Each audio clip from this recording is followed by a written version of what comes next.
Bonjour à tous, c'est Emmanuel Vendette, Multicoque Mag. Aujourd'hui, je suis à bord de l'Astuce 26.5.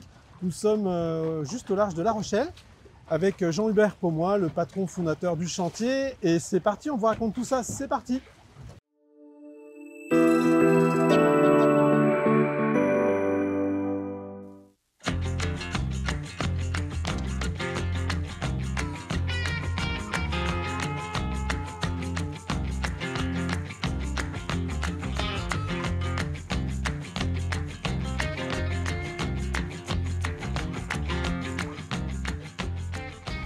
Salut Jean-Hubert, bon ça va? Bonjour Emmanuel.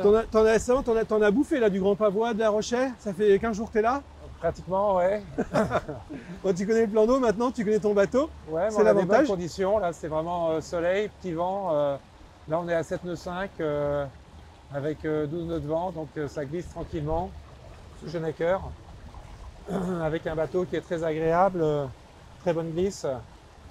Et, Donc toujours un plan VPLP, c'est le grand frère du 22.5 que tu pensais un temps pouvoir rester le flagship puisqu'il avait remplacé le 24, mais finalement il y avait de la demande pour le mettre en plus, une cabine séparée. Voilà, ouais, le 22.5 était à moins de 7 mètres et on restait sur un espace unique non cloisonné. Le 26.5 a permis d'avoir une cabine séparée avec un coin toilette isolé qui était une demande pour la sortie journée. Et puis possibilité de croisière à 2 ou à 4 dans un confort tout à fait correct avec une cuisine fixe, évier, eau sous pression. On a toujours cette carène VPLP qui est, on peut le voir, qui glisse très bien, même par les petits airs, avec une stabilité de route et un confort de navigation. Bateau qui reste transportable néanmoins parce qu'on est sur 1,2 tonne de déplacement. Léger et avec un repliage à 2,50 m pour le transport. Et donc intermédiaire, c'est ce que tu m'expliquais, grâce au tube. Tu as une position de port. On arrive à avoir une position intermédiaire au port de 3,10 m qui nous permet d'avoir une bonne stabilité au port au moteur. Ouais, hyper intéressant. Voilà. Donc c'est un compromis pour être sûr que voilà, il n'y ait pas d'ennui par rapport à la stabilité. Et là voilà. Aux manœuvres au port. Ok. Tout à fait, ouais. Bon, je vais emmener notre communauté faire un petit tour à bord. Donc l'intérieur, je vous l'ai décrit avec 1,80 m de hauteur sous barreau, ce qui est plutôt pas mal pour un bateau de 26.5, c'est 8 mètres. Ici, la cabine avant, elle peut se fermer par un petit rideau occultant. Elle fait 2 mètres de long, 94 au pied, 1,37 m ici à la tête. Le WC se situe ici. Le réchaud est là à bâbord. En option, mais on n'aura plus ce petit meuble, on peut mettre un réchaud.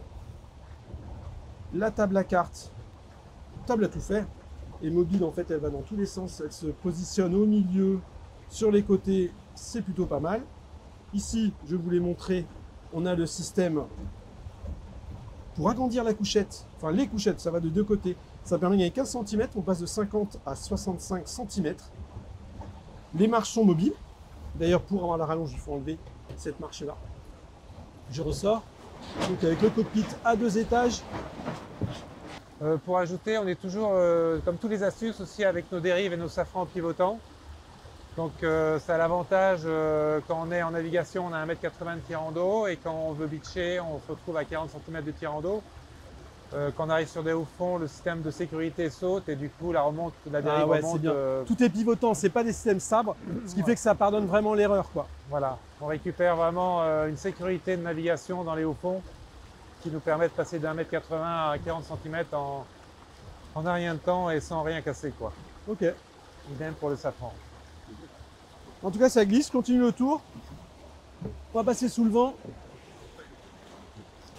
Alors regardez cette coque, c'est intéressant. En fait, elle déflecte très efficacement grâce à un redent. Le VPLP a fait un redent très prononcé de la coque centrale qui offre non seulement du volume à l'intérieur pour la couchette avant que je vous ai présenté, mais également qui enlève tout le spray. Je ne suis pas du tout mouillé ici, alors que là, on a vu quand même un peu plus de vineux et je pourrais déjà susceptiblement être mouillé. Ce n'est pas le cas. On note ici les mains courantes, panneaux solaires. Le passe avant qui sécurise le trampoline sur lequel je me trouve Ici, on a la baille à mouillage devant un grand coffre, le bout dehors déporté, et le flotteur au vent. Un petit coup d'œil au pied de mât. Il y a la grand voile qui a une corne. Une grand voile à corne. Bon, c'est du gréement classique à l'U. Je crois qu'il y a un gréement performance, on va demander à Jean-Hubert. Hein, Jean-Hubert, il y a un gréement performance? Bah là, on est sur la. Là, on est malgré les apparences, parce qu'on a un siège barreur qui est particulièrement confortable et déporté. Malgré les apparences, on est quand même sur la version sport. On est sur la version sport. Voilà. Quand on parle Donc, de vitesse, donc elle a le square top. voilà. Elle a plus de surface de voile? On a 6 mètres carrés de voilure en plus. Ah oui, quand même. Ouais. Ok. Tout en gardant le même mât pour des histoires de facilité, de changement de. D'accord, c'est le même de Espa, version. mais on Ouais. a un plan de voilure un peu boosté sur la version sport. Tout à fait, ouais. Ok. Et quand on parlait de performance, là on a fait des petites pointes autour de 8 nœuds, 8 nœuds 5. Et t'es monté à avec- 11 nœuds là ces derniers jours, avec 14 nœuds de vent, tu disais. Aujourd'hui, là on est monté à 8 nœuds 5 déjà, et en vent apparent on est à Et la 12 journée nœuds. n'est pas finie, Jean-Hubert. Et en vent réel, on doit être autour des 8-9 nœuds quoi, de vent. Ok.